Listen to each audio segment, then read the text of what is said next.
from my colleague when I was there 2007. To be tourist guide in Egypt, it takes 4 years at university. Do you think that we could, adopt and adapt to bring them to Indonesia, especially Bali? As far as I know, that to be tourist guide in our island, it takes only 120 hours. It's not enough for us. That's why I have to learn from my colleagues from Egypt. Actually, there's many things that we could do among the Indonesia and Egypt, especially in tourism promotion. As far as I know, that we don't have so much Egyptian tourists coming to Indonesia, especially Bali. So I hope that for the futures we could do something like trade fairs together between Bali tourism and the Egypt tourism board. So when I went there 2007, Egypt was very wonderful, especially your pyramid. I think we have so many similarities among Egypt and Bali, especially about the ancient artifact. So what the thing that I could learn from Egypt when I went there 2007 is your tourism promotion. Tourism promotion there, so your government support tourism very well. So I went there during the World Tourist Guide Convention 2007. So I would like to invite all my colleagues, especially from Egypt, to visit our island Bali, Indonesia, for World Federation of Tourist Guide Convention, January 2009 in Bali.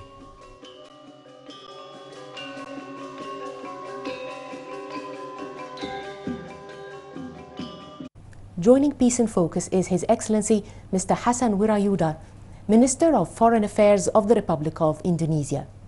Mr. Wirajuda, thank you very much for joining Peace in Focus. It's a pleasure to have you here with us, sir. Welcome to Bali, Mona. Thanks.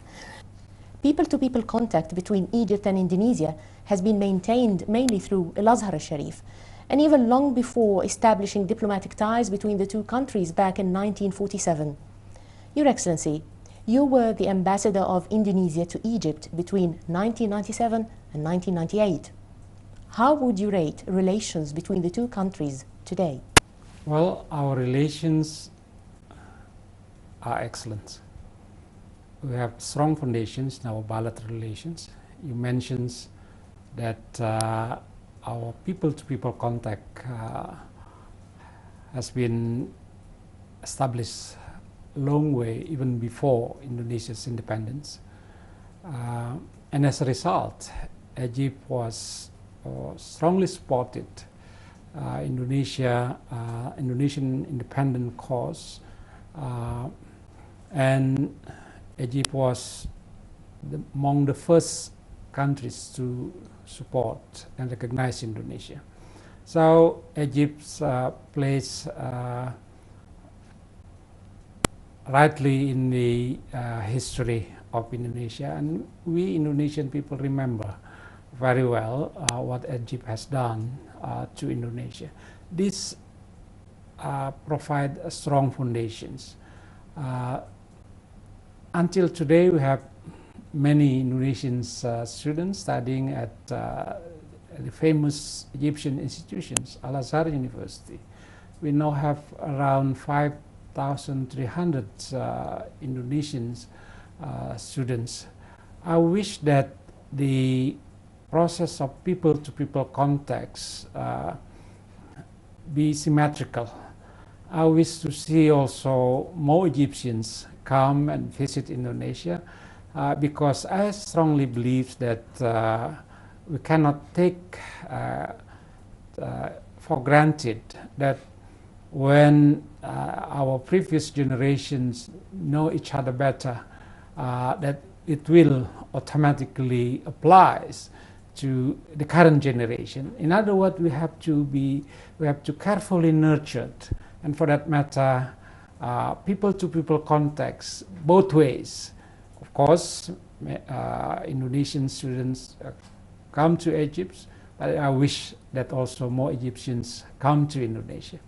Well, to understanding that Indonesian students go to Egypt, 35% of them currently are receiving scholarships from Al-Azhar al-Sharif and other institutions.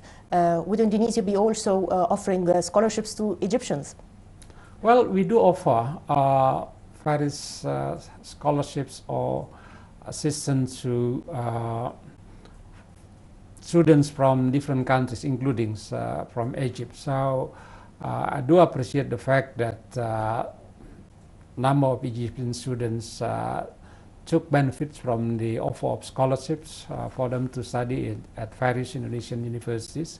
We do have, for example, art and culture programs in which I knew that there are also participants from Egypt.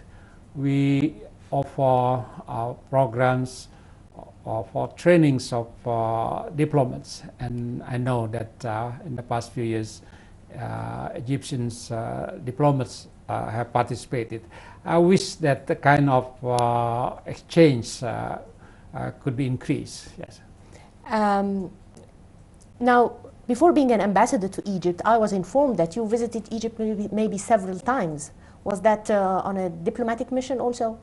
In fact, my first assignment as diplomat was in Egypt from 1977 to 1981.